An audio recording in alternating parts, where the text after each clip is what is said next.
Good evening or afternoon, wherever time you're listening to this. Hi, I am apologizing, first of all, that I wasn't able to do my regular shiur yesterday. I'm glad that I'm able to do what I can do, Baruch Hashem, given the illness I've been saddled with. But sometimes I just run out of gas, so to speak. And yesterday was one of those times, and I just didn't feel up to very much. But I promised that I would try to do at least some kind of makeup, and I'll do a relatively short, not shiur, Dvar Torah, something in between now for Parshat Shavua, and I hope you'll find it interesting. It's something that I discovered years ago, and I've always found it to be an exciting sugya. And that is, in this week's Parsha of Pinchas, we find a showdown between ultimately Pinchas and Zimri. Magically turned on the light. So a showdown between Pinchas and Zimri, which ultimately, as we all know, Pinchas kills Zimri after Zimri challenges Moshe Rabbeinu publicly. Bilam, who we read about last week, in his plan B, had sent the daughters of Midian to go and seduce Bnei Yisrael, who were just about to go into Eretz Yisrael, Barvos Moav al Yordan Yerecho, to go seduce them, and besides seducing them, they would get them to worship the Peor idol, and unfortunately many people, particularly from Shevet Shimon, interestingly, became seduced by this, and ultimately their Nasi, Zimri ben Salu, came before Moshe, and with great chutzpah said, Moshe, you're upset about this, that I'm taking a Midianite woman. After all, who allowed you to take a Midianite woman? Of course, the easy answer was that Tzipora had converted properly and Cosby had not. That didn't seem to matter when this mockery was going on. And Pinchas comes in and heroically is Moshe Nefesh, as the Medrash describes at length. He put his life on the line. He could have easily been killed going into the midst of this motley crew of people who were about to defend Zimri and who were already in the heat of all their sin, and he kills Zimri and Cosby and saves the day. Okay, that's the basic story, and Hashem therefore gives him the blessing of peace, which has many meanings, but the main one being that he was from then on officially a Kohen. Before that, there was a question because he was born already before Aaron and his sons had been introduced into the kahuna, so there was no concept then of being grandfathered in, I guess, officially. But from now on, he was a Kohen, and in fact became later the Kohen Gadol. For many, many years, we see him in Sefer Shoftim, etc. Okay. But there's a subtext to this story which I find fascinating, and that is basically about the whole issue of kanaus, zealotry. Zealotry is something that throughout the generations has been something that has been with us, and ad hayom hazeh, we have people who are kanaim, who are zealots, who most of the time, I think most of us would consider not only don't do any good, but do a lot of damage in their righteous indignation, and when they go and they get violent and do all sorts of very unpleasant things in their religious zeal to, in their eyes, protect God's honor and protect Torah, but in fact cause a lot of people to, I wouldn't even say hate Torah, but certainly be turned off from Torah and from religious people. But kanaus, in its right place, has a very positive, aspect to it, And this is the prime text. Pinchas is known as the ultimate kanoi. The Medrash describes him as kanoi ben kanoi, a person who is the ultimate zealot in the good sense. So what is it? Let's first I want to take a little time to defining what is kanois, why would it be appropriate ever to do it, and what is the difference between a zealot that is proper and a zealot that's improper, at least briefly. First of all, what is kanois? When does that kick in? When might it be appropriate? So usually, most of the time, of course, we live under the rule of law.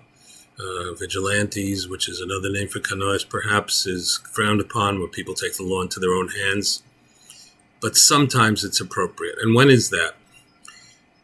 Well, one aspect of it that's very important is that it has to be something that there's something going on right now that is just so terrible and so damaging and so difficult that if it isn't stopped right this second, much worse things will happen. And that's rare, because usually let the authorities do what they do, arrest the people involved, go through the system, but sometimes it might be appropriate. And an example of that might be if that a kanoi might be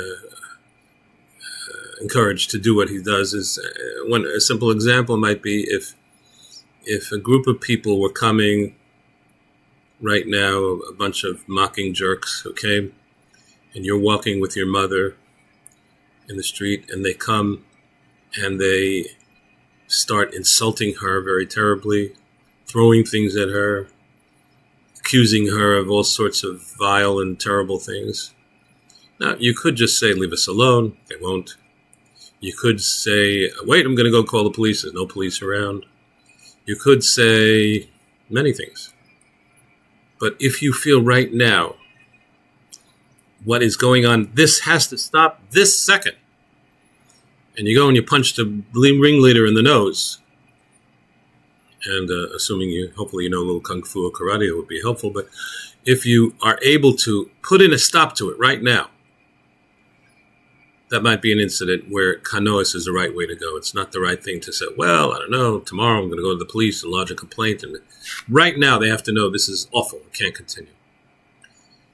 And in the religious sense, in the kanois sense, there may be sometimes something where people are doing things that is such a travesty, such a horrible thing, that it has to stop this second, because if it doesn't, people are going to think religious people are weak, are timid, are afraid. People will learn the wrong lessons, and right now something has to be done. Now, of course, that's a very rare situation, which is the whole point, that kanoos is not something that should happen very often. It should be a very rare occasion. That's the first thing that one has to know about kanoos. The second thing that one has to know about kanoos is that it has to be something that the kanoi, the zealot, has to be somebody who really does not want to do this thing. He has to be basically a peace-loving person, a person who doesn't normally act this way. But right now, this has to be done. There are times, famously Shlomo Melech talks about, there are times for this, times for that. This is the time right now to make a stand. It's not the time to speak nicely or quietly. Right now, it has to be taken care of. And he has to hate the fact that he has to do it right now, but it has to be done anyway. And that kind of dovetails with the third aspect of it. There's a famous comparison drawn with how you know whether somebody is a true kanoi or not a true kanoi. I always heard that it was said by the Meshech Chachma or Meir Simcha. I was listening to Rabbi Breidowitz's talk the other day, and he said it over in the name of Reb Chaim Soloveitchik. I don't know. One of them, either way, super genius. He said, what's the difference between a true kanoi and a non-true kanoi? So he said that there are two entities within a household that chase mice. Who are the two entities? Well, the cat. Sometimes bring a cat to chase the mice, and the housewife.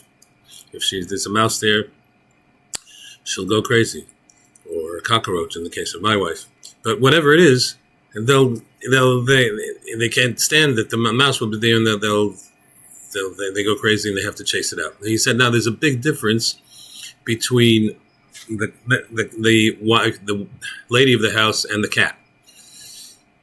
And the difference is basically they both chase the mouse, they both try to kill it, they both try to get it out. But the big difference is, how do they feel after the mouse is disposed of and gotten rid of?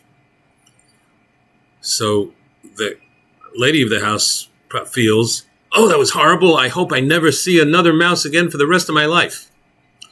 While the cat was saying, oh, that was fun. Where's the next one? And that's the difference between a kanoi and a hothead.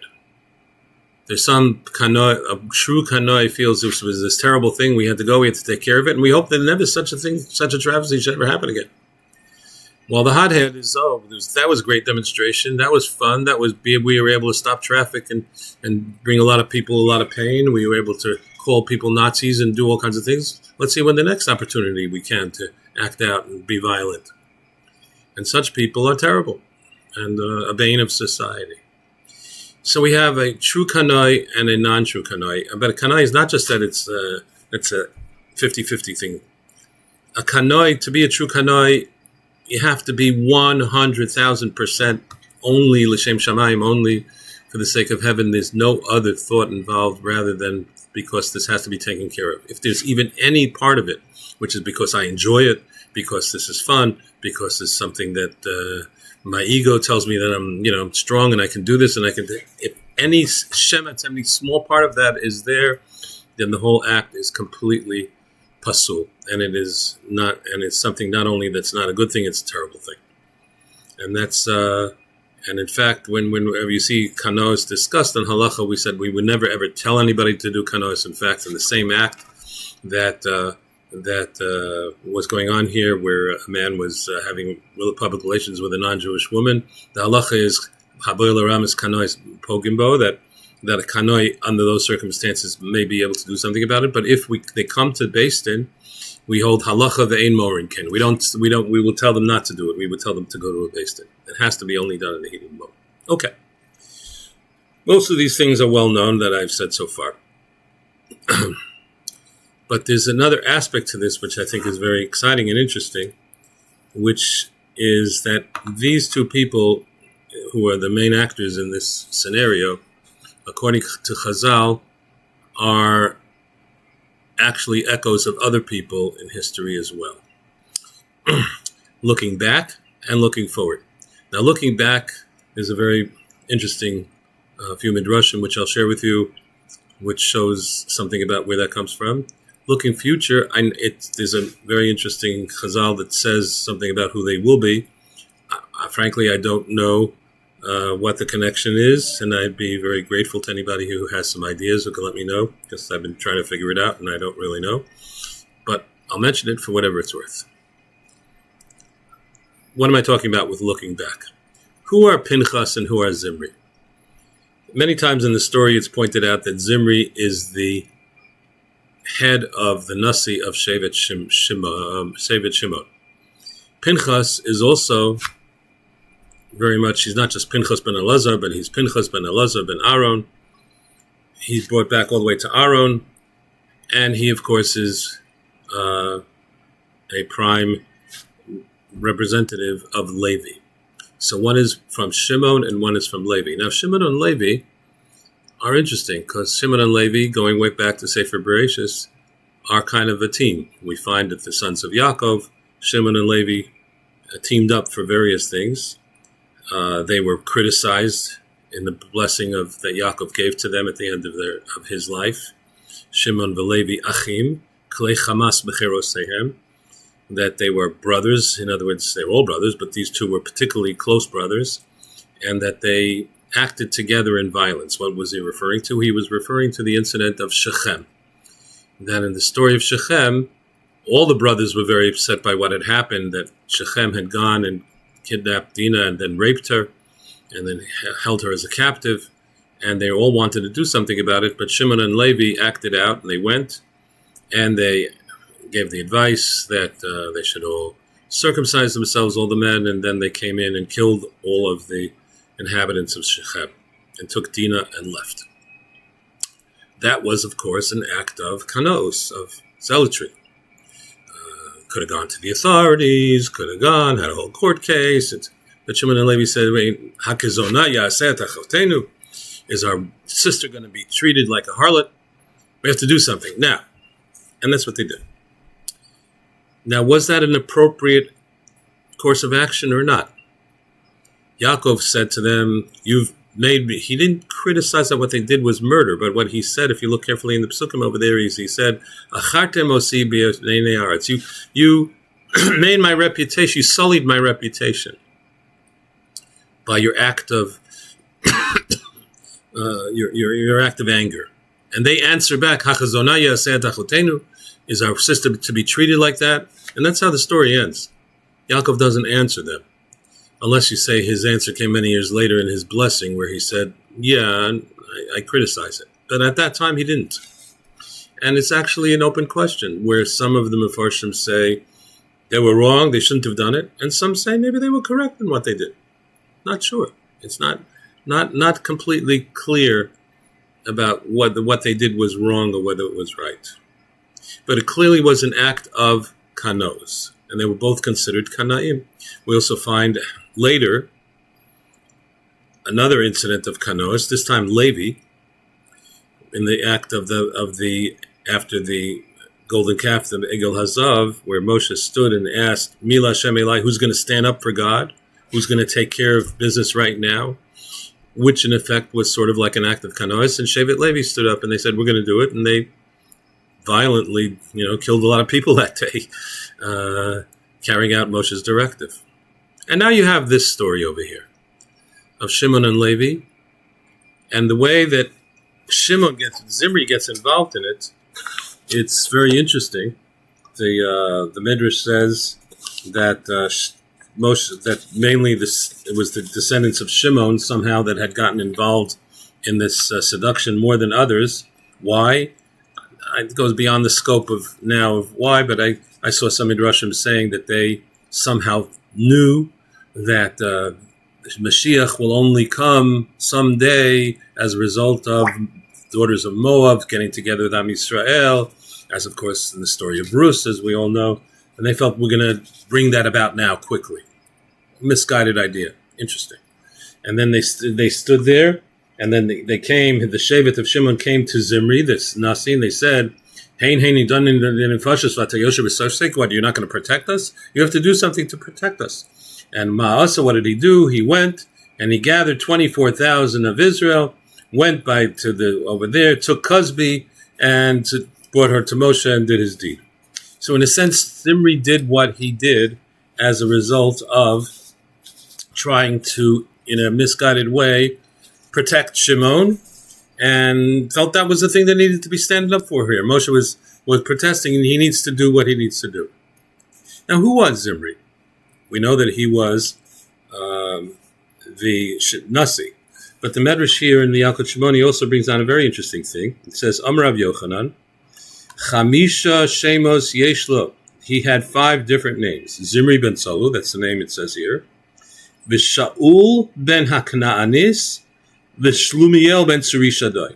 Shlumiel ben Tzuri Shaddai is the name listed back in Parshas Nasa of all the Nisim, right? Very interesting that he should still be around. That was 40 years earlier. Why should Shlumiel ben Tzuri Shaddai have survived the whole time of the 40 years, the Meraglim? I don't know, but that's a small problem. The bigger question is that he's also considered Shaul ben HaKananis, Shaul, the son of the Canaanite. Now, who is Shaul ben HaKananis? We find that Shaul ben HaKananis, he's mentioned in Parshas Va'era, first of all, where it says, it brings down there the V'nei Shimon, Yimuel, V'yamin, V'yohad, V'shachin, V'tzochar, V'Shaul ben HaKananis. That Shimon had 5 sons, plus Shaul ben HaKananis, who seemed to be an additional son, the son of the Canaanite one. What does that mean? Not very clear. Okay, so we look.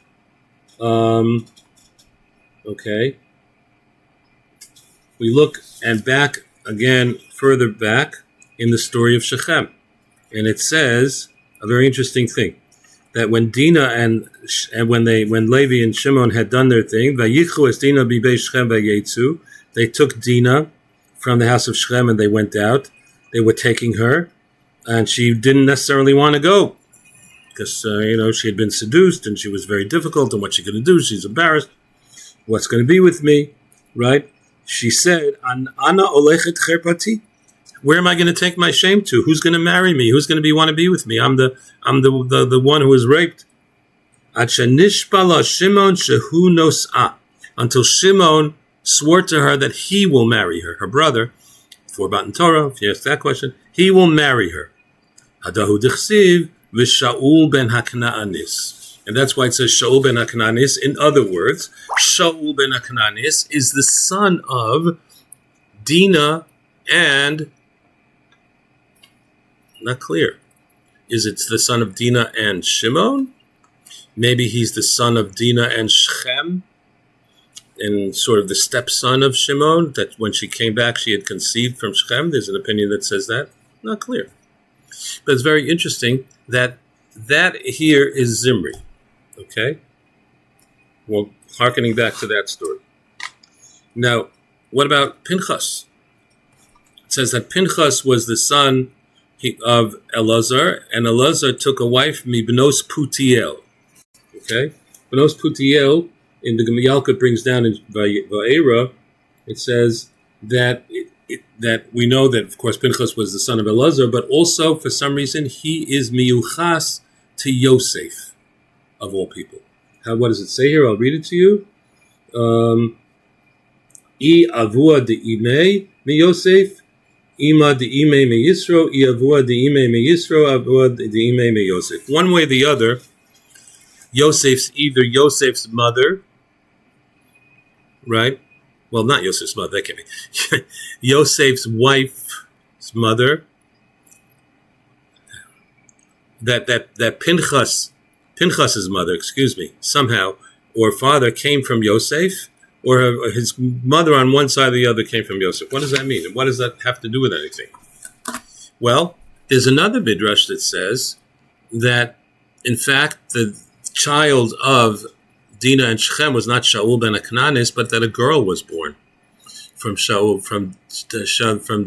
Dinah and Shechem, and that girl came to Yaakov, and of course, to have the daughter of the rape here around was a little bit uncomfortable for everybody. So at some point, there's a midrash that says that Yaakov gave her shame, kodesh, that would protect her, and he sent her off to Egypt. And we meet that girl, who is the daughter of Dinah, later appears as Osnat, Bat Potiphera. She was the daughter of Osnat, who bat Potiphera. We know that Potiphar was he was a eunuch, so he couldn't have children, so it wasn't his daughter. She was adopted daughter, and of course she's the one who married Yosef. Okay? So in other words, Dinah, Osnat, Yosef, and that from Yosef somehow Pinchas. What we have here is that on both sides, according to these midrashim, we have two descendants of Shimon and Levi, the original ones who did the deeds in Shechem. Now, that is fascinating enough, okay?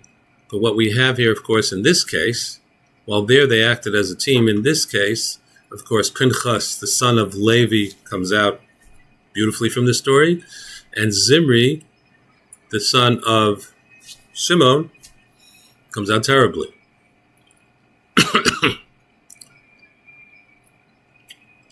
And a fascinating connection here is also that we read that there were 24,000 Jews who died in this story from a Magefa, from a plague. That number, 24,000, is an echo of how many people were killed in Shechem. Pasuk there says 24,000. Some kind of combination there between the 24 and the 24. I didn't see this anywhere, but it seems to me to make sense to say that perhaps this has something to do with the fact of kanos. Both Shimon and Levi were kanoim in the story of Dinah. But Levi was a 100% kanoi. Shimon was a 99.999% kanoi. There was something in it for him too. And what was that? He got to marry Dinah. Was that his intention originally? Did it happen afterwards? Shiftei Ka, I don't want to say anything. But at some level, there was this small amount that wasn't 100,000% L'Shem Shamayim. There was something in it for him too, and that somehow came down to this story where, even though, as often happens, if something starts a little bit off, when it gets further away, it gets very far off. And we have the 24,000 dying from Shevet Shimon, so to speak, as a tikkun of the 24,000 who they killed in Shechem. Now that, I think, is pretty amazing and fantastic on its own right. So that's the past. There's one other piece to this, like I said, in the future, and that is something which I wanted to mention here, that in the Sefer Hadoros it says that we meet these people again. I'll read to you what it says. It says, Gilgul Nefesh Zimri. There's this theory of Gilgulim, which I know nothing about really, except it's fascinating when it's brought up, but there's something called a Gilgul, a reincarnation. All of us have supposedly be here before as somebody or another. So Zimri comes back. And who does he come back as? Be surprised, you would think some Russia. He comes back as Zimri, Gilgul Nefesh Zimri, Rabbi Akiva. Okay? V'hu tikuno. And he becomes the tikkun of Zimri. Goes on. Cosby comes back again twice. First he comes back as Jezebel. Okay, that's kind of appropriate. That they're both pretty horrible people. But Izebel, interestingly, devoted a lot of her life to terrorizing Eliyahu, who was, according to many Midrashim, well known, a reincarnation of Pinchas. I don't know what Pshat is. I'm just stating what it says here. But then she came back a third time. In the end, her tikkun was that she was Eshes Turnus Rufus.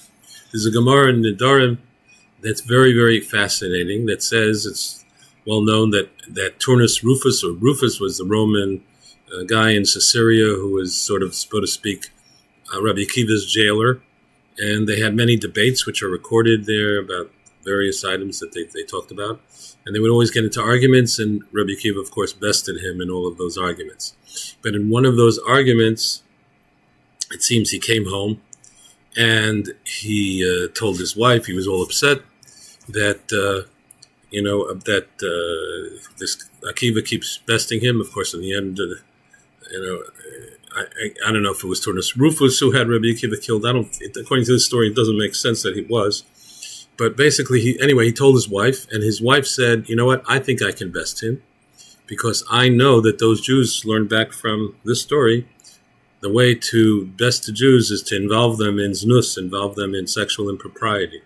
She went, she got herself all pitched up, and she went and visited Rabbi Akiva in the jail. And it says Rabbi Akiva cried, laughed, and spit. Cried, laughed, and spit. Why did he do that? He said, and she asked him, what's that about? He said, I can't tell you why I laughed. I can tell you why I cried and why I spit. He said, I cried. Let me read it here. A little bit small. It says, I cried because such beauty is going to eventually go into the ground and be buried.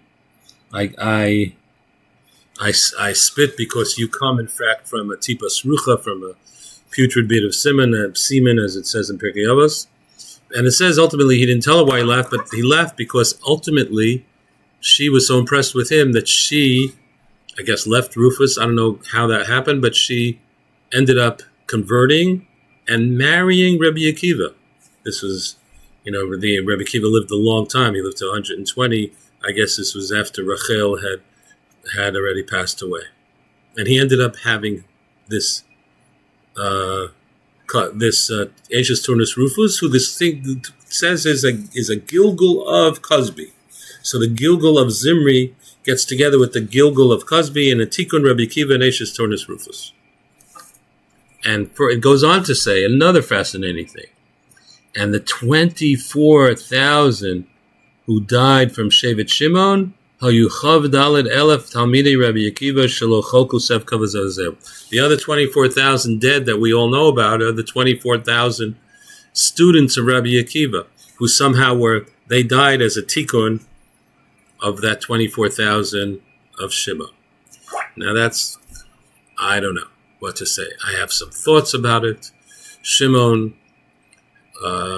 maybe had something to do with the famous Shimon in Rabbi Akiva's time, who was Shimon Bar Kochba, and who Rabbi Akiva, as is well known, initially supported and promoted, etc., until Shimon was, of course, also a Kanoi, who felt that I can't stand this, what the Romans are doing to the Jewish people, I have to stand up and do something about it. And he initially was a little successful until his ego got the better of him. And he said, amongst other things, he said, the Yerushalmi brings down that Shimon Bar Kochba said, God, we'll handle this. We don't need your help, just don't mix it. Don't do anything bad, don't help us. And God said, oh, really? You don't need our help? Let's see what happens. And of course, he ended up being defeated and killed. But at that time, Rabbi Akiva, and by that time, of course, understood that he wasn't the Mashiach who he originally thought he was.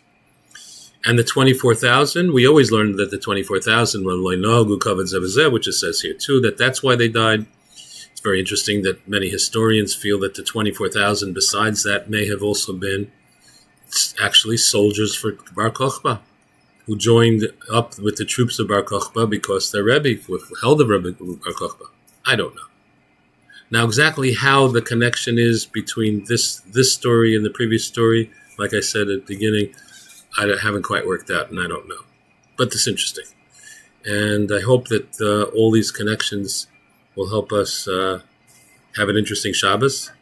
And also, we should hopefully live in a time where now we have a lot of, unfortunately, fake Kanoim who are doing a lot of damage.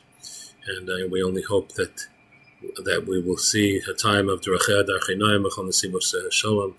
where things will be resolved peacefully.